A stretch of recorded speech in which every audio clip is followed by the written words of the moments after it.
Help me reach 4,000 subscribers. The weight of our home pressed around me. I just need to feel free, Sarah murmured, her voice slipping like smoke beneath the bathroom door. My chest nodded, some ancient instinct urging me to stay silent, to listen. Freedom? From what? From me? From the man who had spent 10 years building a life with her, moment by moment, vow by vow.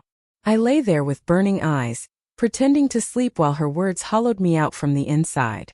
Morning arrived bruised and dull. Sarah was already in the kitchen, humming softly as she poured coffee, her auburn hair catching the pale light as if nothing in the world had shifted. I watched her move.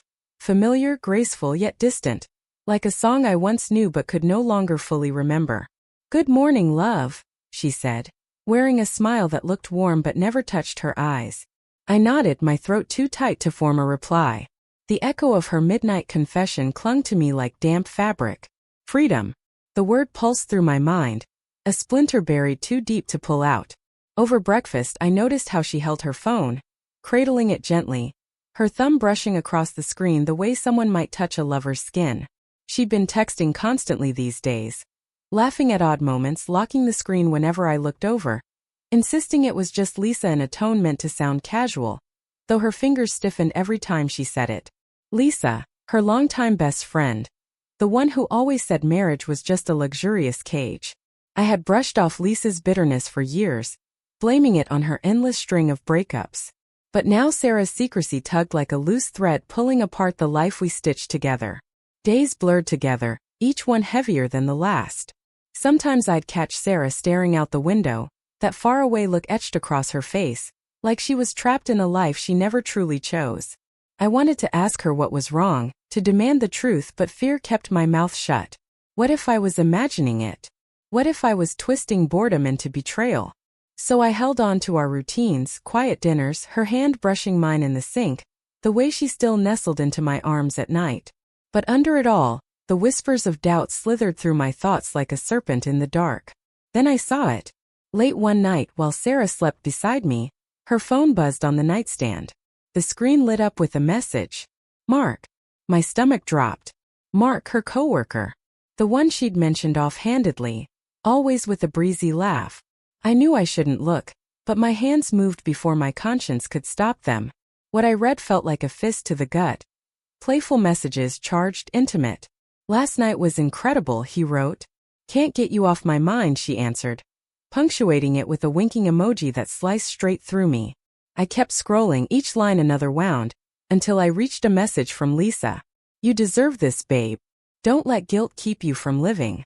The phone shook in my hands as my world condensed into a single razor-sharp moment of betrayal. Sarah slept peacefully beside me, utterly unaware of the chaos she had detonated. I wanted to shake her awake, to shout, to demand answers, but the fury cooled into something harder, colder. A plan. I wouldn't confront her. Not yet. I would let her believe she was safe, that her secret was still buried. I would wait, watch, gather the truth piece by piece until the lies could no longer protect her. The next morning I performed my role perfectly. I kissed her forehead, handed her a fresh cup of coffee, and forced a smile through the nausea twisting inside me. Big day today, I said, my voice sounding calm even though everything inside me was unraveling.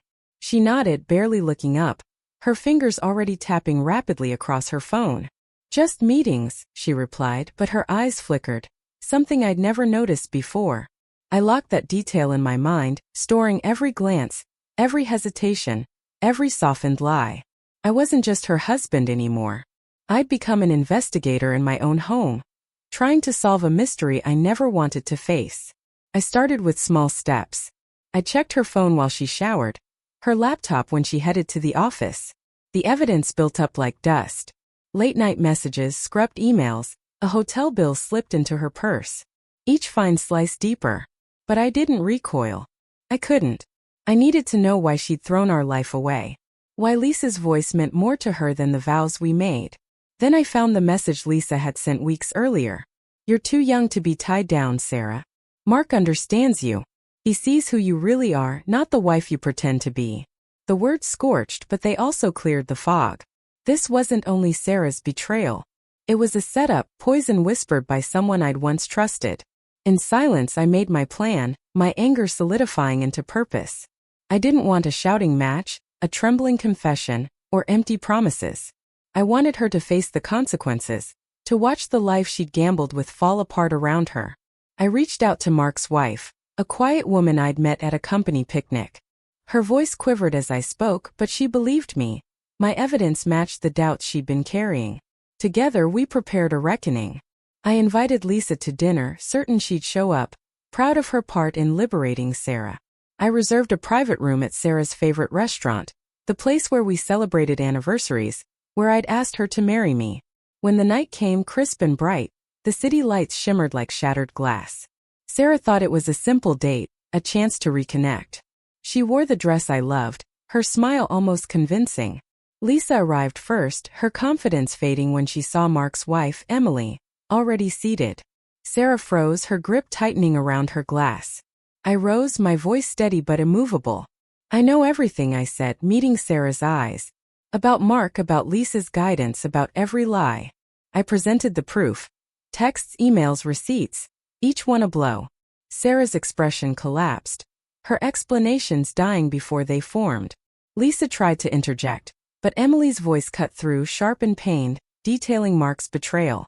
The room felt like a courtroom, heavy with guilt and humiliation. Tears spilled down Sarah's face, but they no longer reached me. "You wanted freedom," I said quietly, "and you shattered us to get it." I turned to Lisa, her skin drained of color. "And you? You pushed her straight into this, knowing it would ruin her. Some friend you are." I walked away. Sarah sobbing, Lisa speechless, Emily resting a supportive hand on my arm. Outside, the night swallowed their voices, the city's hum replacing them. Days later, Sarah called, begging for forgiveness, swearing she'd end things with Mark. But her apologies rang empty, drowned by memories of whispered lies. I didn't need her remorse. I needed her to face what she'd done. So I left, moved out, started fresh. Each step a little lighter. Her friends had filled her head with fantasies of freedom. I gave her the truth, a reflection she could never escape. And as I walked away, I knew that image would follow her for the rest of her life.